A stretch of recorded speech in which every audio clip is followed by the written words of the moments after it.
السلام علیکم ورحمۃ اللہ وبرکاتہ۔ امید کرتا ہوں تمام حضرات خیر و عافیت سے ہوں گے۔ اللہ پاک آپ سب کو خوش رکھے، آباد رکھے۔ ہمارا علیکم بسنتی کتاب کے حوالے سے بہت سی باتیں ماشاءاللہ چل رہی ہیں، اور آپ لوگوں کا پیار بھی دیکھنے کو مل رہا ہے کہ آپ ویڈیو بھی دیکھ رہے ہیں، کیا کیا باتیں، کیا کیا سنتیں نبی علیہ السلام کی بیان ہو رہی ہیں۔ گزارش یہ ہے آپ لوگوں سے کہ آپ ان سنتوں کو اپنانے کی بھی کوشش کریں، میرے سمیت دعا کریں کہ اللہ تعالیٰ مجھے اور آپ کو ان باتوں پر عمل کرنے کی توفیق دیں۔ اگر ہم جو ویڈیو دیکھیں اس پر عمل کرنے کی بھی کوشش کریں گے۔ اچھا، اشراق کی نماز کون سی نماز ہوتی ہے، اس کا ہم پڑھ لیتے ہیں۔ اشراق کی نماز جو ہوتی ہے نا، وہ فجر کی نماز کی قضا ہونے کے تقریباً کچھ گرمیوں میں 10-15 منٹ اور سردیوں میں کچھ زیادہ ٹائم لگتا ہے، ٹھیک ہے نا۔ تو اتنے ٹائم کے بعد اشراق کی نماز کا وقت شروع ہوتا ہے، پھر اس کے بعد جا کر چاش کی نماز کا وقت شروع ہوتا ہے۔ آج ہم پڑھیں گے اشراق کی نماز اور صبح کا ناشتہ کس طریقے سے کیا جائے۔ اشراق کی نماز کا پڑھیں گے کہ اشراق کی نماز کی کیا فضیلت ہے، اس کی کتنی رکھتے ہیں، ہمارے نبی علیہ السلام اس نماز کا اہتمام فرمایا کرتے تھے یا نہیں، دیکھتے ہیں۔ سنت نمبر 1، فجر کی نماز سے فارغ ہو کر اشراق تک ذکر الہی میں مشغول رہیں۔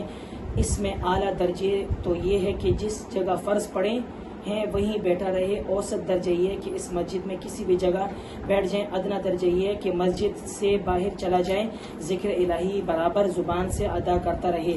جب آفتاب نکلنے کے بعد اس میں چمک آ جائے، تقریباً آفتاب نکلنے کے 15-20 منٹ بعد 2 رکعت نفل پڑھیں تو پورے ایک حج اور عمرے کا ثواب ملتا ہے۔ اس کو نماز اشراق کہتے ہیں۔ دیکھو، آپ کو تمام طریقے بتا دیے۔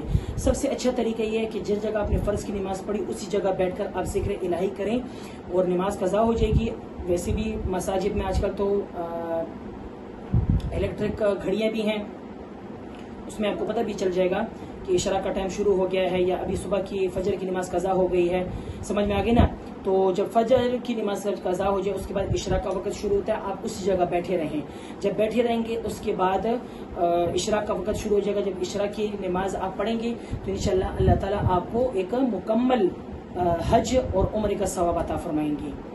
دیکھو، عمل چھوٹا سا ہے لیکن تھوڑا سا اس میں مشقت کرنی ہوتی ہے۔ دوسرا اس سے تھوڑا سا کم طریقہ یہ ہے کہ جس جگہ آپ نے نماز پڑھی اس جگہ سے بیٹھ کر کسی مسجد کے دوسرے کونے میں جا کر بیٹھ جائیں، ذکر الہی میں کرتے رہیں۔ جب آفتاب نکلنے لگے اس وقت جا کر آپ نماز پڑھیں اشراق کی۔ تیسرا طریقہ یہ ہے کہ اگر آپ کو پھر بھی چین نہیں آتا تو آپ باہر نکلیں، مسجد سے باہر نکلیں، ٹہلیں، ذکر الہی کرتے رہیں۔ جب آپ کو سورج نکلنے کا وقت پتہ چل جائے کہ اب سورج نکل چکا ہے، مسجد آ کر 2 رکعت نفل پڑھیں اور جا کر گھر تشریف لے جائیں۔ انشاءاللہ اللہ تعالیٰ آپ کو اس پر عمرہ اور حج کا مکمل ثواب عطا فرمائیں گی۔ اور یہ بات ترمذی شریف اور مظاہر حق کتاب میں بھی موجود ہے۔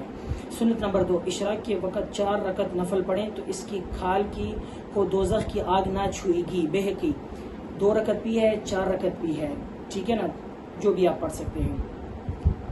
فضیلت دیکھیے، کتنی بڑی فضیلت دیکھی ہے۔ جب مسجد سے باہر آنے لگے تو اول بایاں پاؤں باہر نکال کر بائیں جوتے پر رکھ کر پہلے دائیں پاؤں میں جوتا پہنے، پھر بائیں پاؤں میں پہنے اور یہ پڑھیں، اللہم انی اسألک من فضلک۔ یہ مسجد سے باہر نکلنے کی دعا ہے۔ اور ایک روایت میں یہ بھی آیا کہ اللہم اغفر لی ذنوبی والسلام علی رسول اللہ۔ دونوں دعائیں ثابت ہیں، اس کا بھی آپ اہتمام کریں، آپ حضرت سے گزارش ہے۔ اب صبح کا ناشتہ کس طریقے سے کیا جائے؟ بعض لوگ صبح کا ناشتہ 1 کپ چائے سے بھی کرتے ہیں، بعض لوگ صبح کا ناشتہ ماشاءاللہ ملائی شلائی ٹھوس کر بھی کرتے ہیں، بعض لوگ ماشاءاللہ سے صبح کا ناشتہ انڈوں کے ساتھ کرتے ہیں، بعض لوگ ماشاءاللہ صبح کے ناشتہ پاپوں کے ساتھ کرتے ہیں۔ الگ الگ طریقے، الگ الگ رواج ہیں، لیکن ہمارے نبی صلی اللہ علیہ وسلم صبح کا ناشتہ کیسے کیا کرتے تھے؟ دیکھیں، نبی کریم صلی اللہ علیہ وسلم شہد میں پانی ملا کر پیا کرتے تھے۔ نبیذ تمر بھی آیا ہے۔ پہلے تو یہ ہے کہ پانی میں شہد میں پانی ملا کر آپ اس کو ہلائیں، یعنی اس کو مکس کریں پھر پئیں، یہ بھی آپ کا ناشتہ ہو گیا۔ دوسرا یہ کہ نبیذ تمر کیا ہوتا ہے کہ چھوارے جو ہوتے ہیں نا، اس کو رات کو آپ نا ادھر آ کے لکھا بھی ہے کہ مٹی کے برتن میں ڈال کر رکھیں۔ اس کا بہت بڑا اہتمام آیا ہے، اگر کوئی اس کا اہتمام بھی کرے گا تو انشاءاللہ اس کو بہت سی چیزوں سے یہ بچ بھی جائے گا ناشتہ کرنے سے۔